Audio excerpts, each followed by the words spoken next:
కడియం శ్రీహరి గారు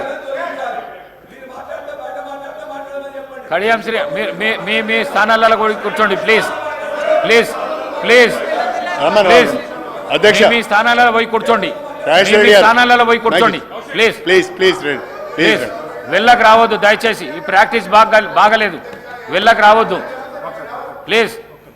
అధ్యక్ష గౌరవ ముఖ్యమంత్రి గారు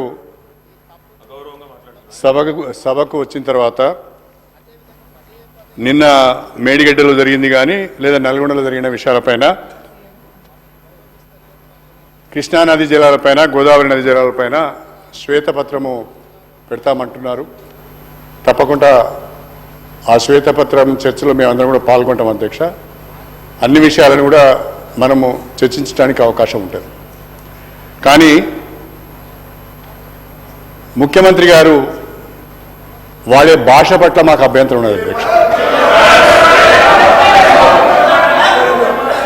ఇప్పుడు ఇక్కడ అధ్యక్ష నేను ముఖ్యమంత్రి గారికి ఒక చిన్న సూచన, మీరు కాంగ్రెస్ పార్టీ ప్రెసిడెంట్గా ఉన్నప్పుడు ఎన్ని విషయాలైనా మాట్లాడవచ్చు, కాంగ్రెస్ పార్టీ ప్రెసిడెంట్గా ఎన్ని విషయాలైనా మాట్లాడవచ్చు. కానీ ముఖ్యమంత్రిగా తెలంగాణ రాష్ట్రానికి ప్రతినిధిగా, తెలంగాణ ప్రజలకు ప్రతినిధిగా నిండు శాసనసభలో మీరే సహనం కోల్పోయి మీరే వాడరాని భాషను మాట్లాడితే మీరు ఒక ఎగ్జాంపుల్ను సెట్ చేసినట్టుగా భావించవలసి వస్తుంది. ఇది మంచి పద్ధతి కాదు అధ్యక్ష. నేను ముఖ్యమంత్రి గారు సమయం పాటించాలని నేను కోరుతున్నా.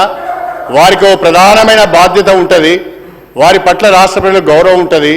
ఆ గౌరవాన్ని కాపాడుకునే విధంగానే ముఖ్యమంత్రి గారు మాట్లాడాలి తప్ప కోమటిరెడ్డి రాజగోపాల్ రెడ్డి యొక్క మాట్లాడితే బాగుండదు అధ్యక్ష అని ఈ సందర్భంగా చెప్పదలుచు.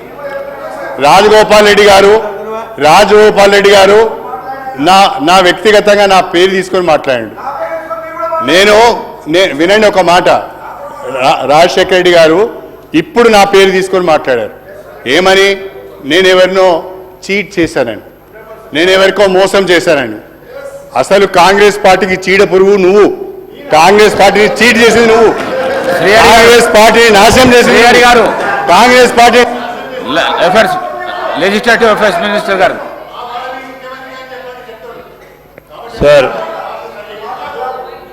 సార్ నేను కడియం శ్రీహరి గారు చెప్పిన మాటలకు సంబంధించి అధ్యక్ష ఈరోజు వారిని కోరుతా ఉన్నాం. ఒక సీనియర్ శాసనసభ్యుడు కనుక గౌరవ ప్రతిపక్ష నాయకులు కూడా ఇక్కడ మాట్లాడినా, అసెంబ్లీలో మాట్లాడినా, అసెంబ్లీ బయట మాట్లాడినా కానీ వారు చెప్పిన దాంట్లోనే, వారిలో ఉన్న సీనియర్ శాసనసభ్యుడు చెప్పిన దాంట్లో ఒక ఉదాహరణగా నిలబడాల్సిన అవసరం ఉంటుంది అధ్యక్ష. ముఖ్యమంత్రి గారిని, మంత్రులందరినీ కూడా, శాసనసభ్యుల అందరినీ కూడా ఆ విధంగా మాట్లాడడం అనేది సరికాదని వారే చెప్పారు. ముఖ్యమంత్రి గారు మాట్లాడొద్దు అంటున్నారు, సరే మాట్లాడినప్పుడు ప్రతిపక్ష నాయకులు కూడా బయట కానీ లోపల కానీ మాట్లాడాల్సిన అవసరం ఉంటుంది అధ్యక్ష. ఒక ఉదాహరణ నిలవాల్సిన సుదీర్ఘ రాజకీయ అనుభవం ఉన్న వ్యక్తి అధ్యక్ష, సుదీర్ఘ రాజకీయ అనుభవం ఉన్న వ్యక్తి అధ్యక్ష, 10 సంవత్సరాల కాలం పాటు ముఖ్యమంత్రిగా చేసిన అధ్యక్ష, వారి భాష వారి గురించి చెప్పాలా? వారు మాట్లాడిన దానికి అది సరికాదని చెప్పే రీతిలో ముఖ్యమంత్రి గారు మాట్లాడటం జరిగింది అధ్యక్ష. మేము ఈరోజు కూడా కోరుతా ఉన్నాం, సభా సాంప్రదాయాలని, సభా గౌరవాన్ని పెంచే ఉదాహరణగా నిలబెట్టే ప్రయత్నం మేము చేస్తూ ఉన్నాం అధ్యక్ష. దానికి తోడ్పడాలి అధ్యక్ష. ఈరోజు ఎందుకు చెప్తా ఉన్నా అంటే శ్రీహరి గారికి మొన్న రాజగోపాల్ రెడ్డి గారు మాట్లాడుతున్నప్పుడు వారు ఒక విషయాన్ని ప్రస్తావన తీసుకొచ్చారు. దాన్ని మీరు అరే మొన్న మాట్లాడినందుకు వారు మాట్లాడే తరుణంలో వీరు మాట్లాడుంటారు అధ్యక్ష. సో దానికి మీరు సీనియర్ శాసనసభ్యులు కనుక మీరు ఉదాహరణగా నిలబడండి సార్.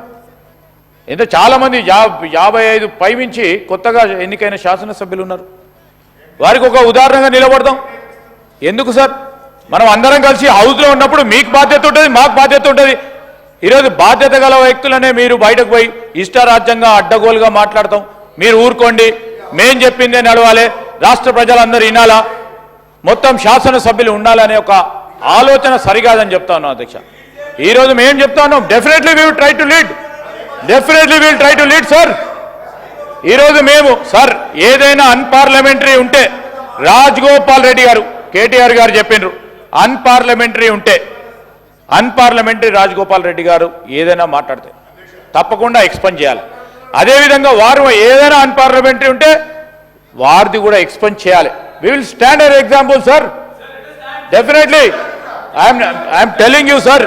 సార్ మీరు మీ డిస్క్రిషన్ లెవెల్లో ప్రెసిడెంట్స్ని పెట్టుకొని సాంప్రదాయాలని ముందుకు తీసుకెళ్లే ప్రయత్నం చేద్దాం సార్. దీని ఇప్పటివరకు సార్ ఈ సబ్జెక్టుకు సంబంధించి మీరు ఈరోజు బడ్జెట్కు సంబంధించి అంశం పైన ఈరోజు డిస్కషన్ చేస్తున్న సందర్భంలో నేను గౌరవ స్పీకర్ గారిని కోరుతాను. I understand your agony as a young member, మేము కూడా we will stand as an example అని చెప్తాను. కానీ అంతకంటే పైమించి సీనియర్లుగా ఉన్న వారు కూడా ఉదాహరణ నిలబడాలి కదా సార్. నిన్న మాట్లాడితేనే ఈరోజు స్పందన వస్తుంది. ఈరోజు మేమేం చెప్తా ఉన్నాం అంటే అధ్యక్ష, బడ్జెట్కు డిస్కషన్కు సంబంధించిన అంశం వారు ఏదైనా మాట్లాడాలన్నా వారు ఈరోజు బలహీన వర్గాలకు సంబంధించింది మాట్లాడారు కడియం శ్రీహరి గారు. రేపు మేము పెట్టబోతా ఉన్నాం తీర్మానం. ఆ తీర్మానం గురించి విషయంలో బలహీన వర్గాలకు ఇట్లా మేలు చేద్దామో చెప్పమని చెప్పండి. రేపు ఇంతకుముందు ముఖ్యమంత్రి గారు చెప్పినట్టు వైట్ పేపర్ పెడతాం, దాని సందర్భంలో మాట్లాడమని చెప్పండి సార్. ఈరోజు బడ్జెట్ డిస్కషన్ జరుగుతూ ఉంది. ఆ బడ్జెట్ డిస్కషన్లో వివిధ డిపార్ట్మెంట్లకు సంబంధించిన అంశాలు మీరు కేటగరైజ్ చేసి మాట్లాడుతూ ఉన్న సందర్భంలో దానికి సంబంధించి మాట్లాడమని చెప్పండి. కానీ డీవియేట్ అయ్యి మాట్లాడితే ఎట్లా అధ్యక్ష? Please continue the budget discussion sir.